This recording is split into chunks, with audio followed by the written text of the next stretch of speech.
नमस्कार दोस्तों, मेरा नाम है प्रवीण और आप देख रहे हैं पाविका फ्लेट से इस चैनल को एक बार फिर से। तो आज मैं लेकर आपके लिए बहुत ही important topic again from the GATE mass transfer के questions from the drawing chapter. जो क्वेश्चन पूछा गया था हमारा गेट 2007 में 2 मार्क्स के लिए। बट आगे बढ़ने से पहले अगर आपने मेरे चैनल सब्सक्राइब नहीं किया तो प्लीज ये आपसे बहुत बड़ी सी रिक्वेस्ट कि आप मेरे चैनल सब्सक्राइब कीजिए, लाइक एंड शेयर करना मत भूलिएगा ताकि मैं ऐसे ही एजुकेशनल वीडियोस आपके लिए हमेशा हर पल लेके आता रहूं। और इसी वीडियो के डिस्क्रिप्शन बॉक्स में अगर आप देखें तो आपको एक लिंक मिलेगा जहां से आप इसी चैप्टर यानी कि जो मेरी प्लेलिस्ट का नाम है, यानी कि इस चैप्टर का नाम है गेट मास ट्रांसफर क्वेश्चंस, वो आप डाउनलोड कर सकते हैं, देख सकते हैं, किसी को सजेस्ट कर सकते हैं, रिलेटिव्स, कोई भी फ्रेंड्स, कलीग्स को सजेस्ट कर सकते हैं। और साथ में एक बहुत अच्छी सी रिक्वेस्ट है, अगर आपको लगता है कि आपने हमारे चैनल से कुछ सीखा है और आप कुछ डोनेट करना चाहेंगे तो यू आर मोस्ट वेलकम। उसका लिंक भी डिस्क्रिप्शन बॉक्स में दिया हुआ था, प्लीज दिल खोल के डोनेट कीजिएगा। तो चलिए स्टार्ट करते हैं हमारा इस क्वेश्चन को। अपनी नेटिव लैंग्वेज हिंदी में समझेंगे इस क्वेश्चन को, क्योंकि यही बहुत मायने रखता है। ठीक है, साथ में देखेंगे डायग्राम भी अगर कोई है इसका। ठीक है, ओके। सबसे पहले मैं एक चीज बता देता हूं कि डायग्राम मैं खुद ही बता देता हूं, यहाँ पे कोई प्रॉब्लम नहीं है। ठीक है, ये एक्स एक्सिस जो होती है हमारी moisture content on dry basis, यहां पे लिख लेता हूं केजी मॉइस्चर पर केजी ड्राई सॉलिड। यानी कहने का मतलब है कि 1 केजी ड्राई सॉलिड में कितना मॉइस्चर है। ठीक है, ड्राई सॉलिड। ठीक है, ओके। और जो वाई एक्सिस होता है वो होता है हमारा रेट ऑफ ड्राइंग। क्या होता है? Rate of drawing. इसकी यूनिट देख लीजिए, इतना केजी मॉइस्चर रिमूव किया गया अपॉन 1 मीटर स्क्वायर की एरिया से, और 1 घंटे में या 1 सेकंड में भी हो सकता है। और इसका जो ग्राफ रहता है कुछ इस तरह से रहता है। ठीक है, ये लगातार गिरता है, यानी कि आप देख रहे हैं। देखिए, इसको मैं थोड़ा सा आगे बढ़ा देता हूं। सपोज इस x1 की वैल्यू पे देखिए, ये जो पीरियड होता है ये कांस्टेंट रेट पीरियड होता है। क्या होता है? कांस्टेंट। अगर आपको ये चीजें सारी समझती हैं, मेरे काफी सारे वीडियोस देखिए, उसमें मैंने हर चीज बताइए। कांस्टेंट ड्राइंग रेट पीरियड क्या है? कांस्टेंट ड्राइंग रेट पीरियड हो गया। और ये है falling rate period. Falling rate period आप देख रहे हैं। सपोज x1 की वैल्यू ली तो यहां पर जो r की वैल्यू आएगी, ये r की वैल्यू कांस्टेंट है, इसको बोलेंगे कांस्टेंट रेट ऑफ ड्राइंग। यहां पे r की वैल्यू चेंज नहीं होगी। सपोज यहां पे हमने x2 ले ली, ओके, तो भी r की वैल्यू सेम ही, यानी कि rc है। सपोज हमने x3 ले ली तो भी हमारी r की वैल्यू सेम है, यानी कि ये कांस्टेंट रेट ऑफ ड्राइंग है। मतलब इस ड्राइंग टाइम पर, समझ रहे हैं, इस पीरियड पे बोलेंगे स्पेशली। ये मान लीजिए ये पीरियड 1 है, ये पीरियड 2 है, तो पीरियड 1 में आपका रेट ऑफ ड्राइंग कांस्टेंट होता है। मगर आप देख रहे हैं जैसे कोई भी x की वैल्यू के लिए आपकी r की वैल्यू लगातार इस रीजन में बदलती है, वो होता है फॉलिंग रेट पीरियड। अगर आपको इतना चीजें क्लियर है तो that means the question is very simple, हलवा है। ठीक है, तो चलिए स्टार्ट करते हैं। अब 50 centimetre into 50 centimetre into 1 centimetre flat wet sheet weighing 2 kg initially was dried from both sides. क्योंकि ये क्वेश्चन हार्ड है, इसी वजह से इसी के साथ हमारे ये क्वेश्चंस लगभग खत्म हो जाएंगे ड्राइंग के। ठीक है, drawing was dried from both sides under the constant drying rate period. यानी कि वो बात कर रहा है इस दौरान, कांस्टेंट ड्राइंग पीरियड के दौरान ये एक्सपेरिमेंट कर रहे हैं। एक वेट शीट है, कोई वेट ब्लॉक होगा या शीट होगी जिसका एरिया दिया हुआ है 50 सेंटीमीटर लेंथ, 50 सेंटीमीटर ब्रेड्थ और 1 सेंटीमीटर की हाइट है। तो अगर हमें एरिया चाहिए तो हम क्या करेंगे? सिंपली लेंथ इंटू ब्रेड्थ ही करेंगे। ओके, तो दैट विल बी 50 सेंटीमीटर है, इसको मैं मीटर में कन्वर्ट कर दूंगा। 100 से डिवाइड करेंगे अगर सेंटीमीटर को तो मीटर में आ जाएगा। Okay, into 0.5 metre. क्लियर हो गया? ओके, इस 1 सेंटीमीटर को नहीं लूंगा क्योंकि ये थिकनेस है। ठीक है, गीली वेटशीट है जिसका इनिशियल वेट 2 केजी है, उसको धीरे धीरे सुखा दिया गया। ओके, दोनों साइड से under constant drying rate period. तो इनिशियल वेट कितना था इसका? यहां पे लिख देता हूं इनिशियल वेट, यानी कि ये एक काम करता हूं, ये वेट सॉलिड है। ठीक है, दिया हुआ है वेट सॉलिड है। इनिशियल वेट कितना था? 2 केजी। ओके, और कब कहां पे कौन से रीजन में सुखाया जा रहा है? रीजन 1 में, यानी कि कांस्टेंट ड्राइंग रेट पीरियड में सुखाया जा रहा है, ना कि फॉलिंग रेट पीरियड में। Okay, it took 1000 seconds for the weight of sheet to reduce to 1.75 kg। इसने कम से कम कितना टाइम लिया है? 1000 सेकंड्स लिए। इस दौरान कांस्टेंट ड्राइंग पीरियड के दौरान इसने टाइम कितना लिया? तो एक काम करूंगा, इसको टीसी लिखूंगा, नहीं तो टीएफ भी लिख सकता था। टीसी इसलिए लिख रहा हूं कि ये जो टाइम लिया गया है शीट द्वारा, जब दोनों साइड सूख गई है, दोनों साइड से ड्राइंग हो रही है। ठीक है, तो ये कांस्टेंट ड्राइंग टाइम द्वारा लिया गया है। कांस्टेंट ड्राइंग पीरियड के दौरान इतना टाइम लगा, कितना लगा? 1000 सेकंड्स। हो गया ये। ओके, तो कितना हो गया? वेट रिड्यूस होके 2 केजी इनिशियली था, हो गया है फाइनली 1.75। तो यहां करता हूं, यहां पे एरो बता रहा हूं, और कितना हो गया? 1.75 केजी। क्लियर हो गया? ये 2 केजी से 1.75 केजी हो गया। अब बोल रहे हैं तो ये मान लीजिए केस 1 है, क्या है, दिस इज केस 1। एक काम करता हूं, एक अलग कलर से लिखूंगा तो आपको ज्यादा बेहतर समझ में आएगा। ओके, दिस इज केस 1, ये सारा डेटा केस 1 है, ठीक है। ओके, अब केस 2 की बारे में बात हो रही है। Another 1 meter into 1 meter into 1 centimeter flat sheet is to be dried from one side only under the same drying rate. Okay, दूसरी एक शीट है जिसकी लेंथ, ब्रेड्थ और हाइट दी हुई है, फ्लैट शीट है जिसको सुखाया जा रहा है एक ही साइड से। ओके, इसी कांस्टेंट ड्राइंग रेट पीरियड के दौरान, सारी कंडीशन सेम है and other conditions are same, ठीक है, under the same drying rate and other conditions. तो एक काम करते हैं, यहां पे केस 2 लिख लेता हूं। ओके, इस दौरान क्या हो रहा है, एरिया जो दिया हुआ है वापिस 1 लिखता हूं, दैट इज कितना है, ये ऑलरेडी मीटर में है, तो 1 मीटर इंटू 1 मीटर। याद रखिएगा, मैं थिकनेस से कोई लेना देना नहीं है, ठीक है। फ्लैट शीट, उसको ड्राई किया गया एक साइड से, याद रखिएगा, यहां पे लिख देता हूं 1 साइड, ठीक है, और वहां पर दोनों साइड से था, तो एक काम करता हूं, बोथ साइड, ये लिख देता हूं, बोथ लिखेंगे तो आपको क्लियर हो जाएगा, ठीक है। ड्राइंग रेट इसी रीजन के दौरान सारी कंडीशन सेम थी, यही मतलब है, under the constant drying rate and other conditions. तो आपको इधर नहीं जाना है, ठीक है। अब पूछा है कि कितना टाइम लगेगा, time required for drying in second, time ढूंढिए। ओके, मगर केस 2 में ढूंढना है इस बार, टीसी, ठीक है, from initial weight of 4 kg to 3 kg, तो question mark. Okay, initial weight कितना था इसमें, तो एक काम कर देता हूं, इसमें लिख देता हूं, ये वेट सॉलिड जो था, कहां से कहां तक इसे ड्राई होना है, 4 kg से लेकर टू कितना 3 kg तक, तो हमें यही ढूंढना है। तो क्लियर हो गया ये, चलिए इस क्वेश्चन को हम मिटा देते हैं। आई होप आपको सारा क्वेश्चन समझ में आ गया होगा। देखिए यहां पर एक लॉजिक है जो लगाना पड़ता है, काफी स्टूडेंट्स को समझ में नहीं आता। अगर आप इसे ये क्वेश्चन को कहीं पे सॉल्व होता हुआ भी देखेंगे तो पूरा अंडरस्टैंडिंग के साथ क्लियर नहीं करेंगे, ठीक है। तो चलिए, इस कांस्टेंट ड्राइंग पीरियड के दौरान सबसे पहले लिखते हैं ड्यूरिंग कांस्टेंट।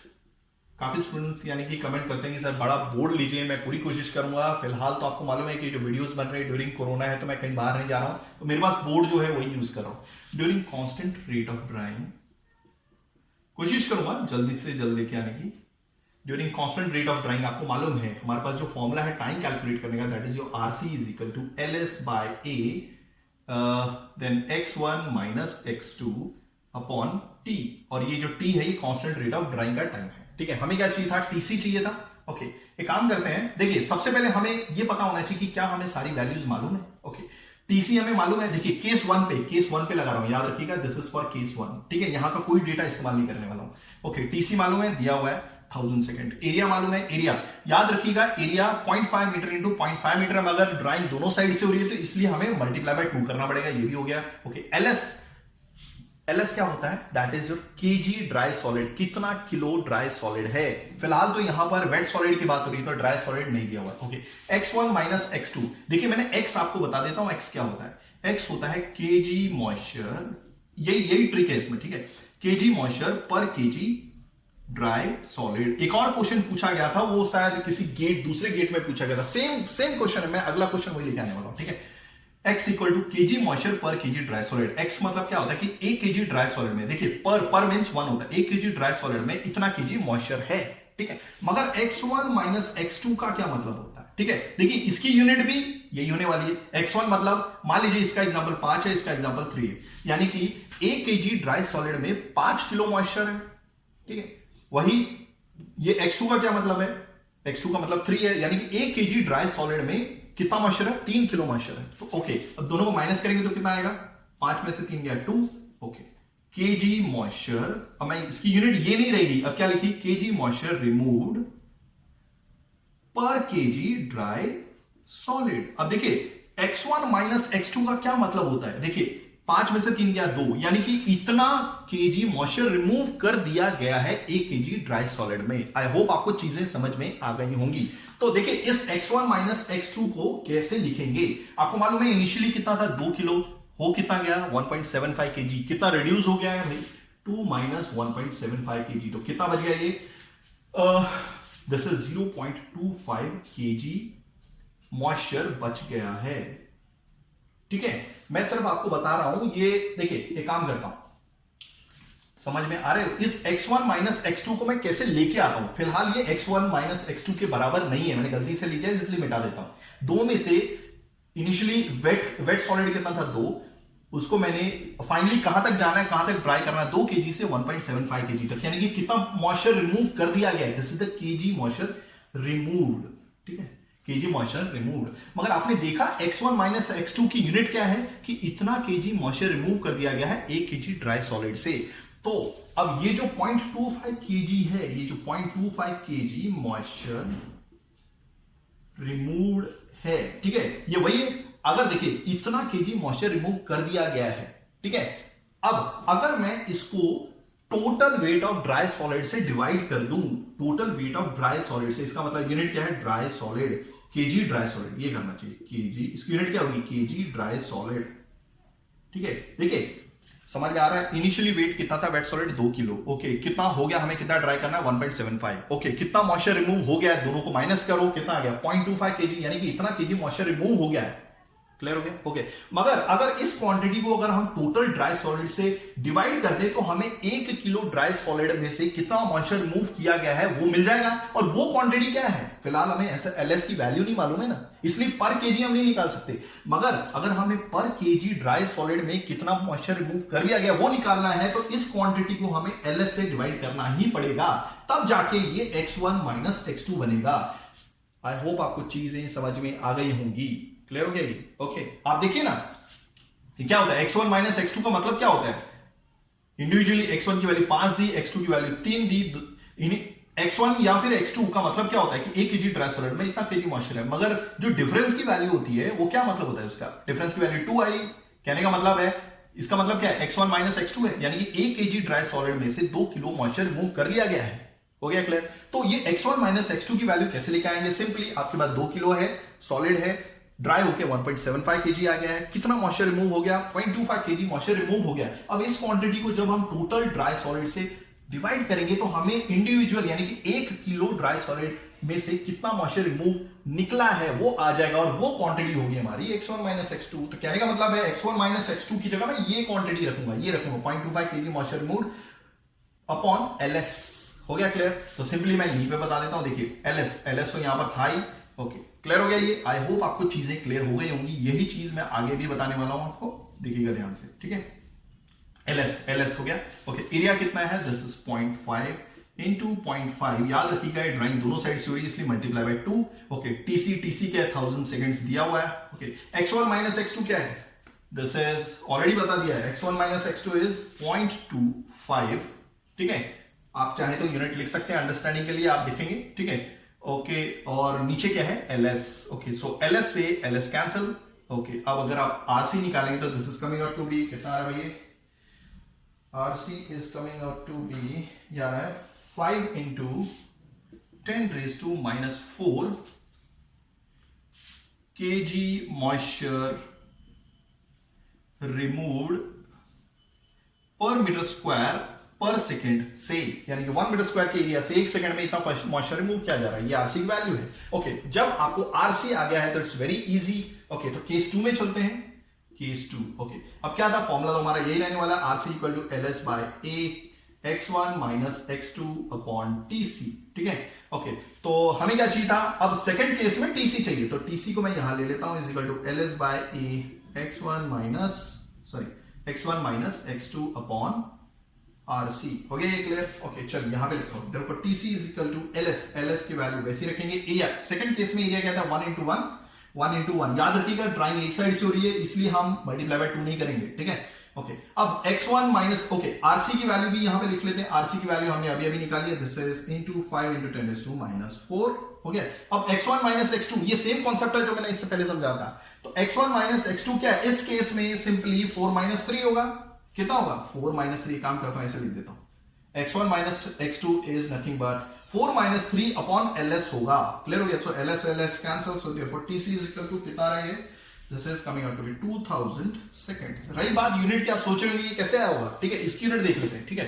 फॉर्मूला तो यही है, ओके, इसको मैं डाल देता हूं, ठीक है। मैं एक यूनिट भी बता देता हूं आपको, ls क्या है, kg dry solid, okay. x1 minus x2 की क्या थी आपकी, kg मॉइस्चर रिमूव्ड, ठीक है, kg moisture removed upon kg dry solid, ये यूनिट थी ना, हमने इससे पहले निकाला था, ओके, एरिया की यूनिट क्या थी? Metre square. ओके, टीसी की यूनिट क्या थी? सेकेंड। ओके, तो कुछ निकलता है, केजी ड्राई सॉलिड ये निकल गया। अब यही तो लिखा है केजी मॉइस्चर रिमूव्ड पर मीटर स्क्वायर पर सेकंड, ये लिखा है। वैसे आप इसकी भी यूनिट निकाल सकते हैं। तो आई होप आपको चीजें समझ में आ गई होंगी। अगर आप ऐसी एजुकेशनल वीडियोस चाहते हैं तो प्लीज डू राइट कमेंट, मैं पूरी कोशिश करूंगा टाइमिंगली वीडियोस लेके आने की। थैंक्स फॉर वॉचिंग, धन्यवाद, थैंक यू। और डोनेट करना प्लीज मत भूलिएगा, क्योंकि काफी मेहनत लगती है सारी चीजें समझाने के लिए। थैंक्स फॉर वॉचिंग, धन्यवाद।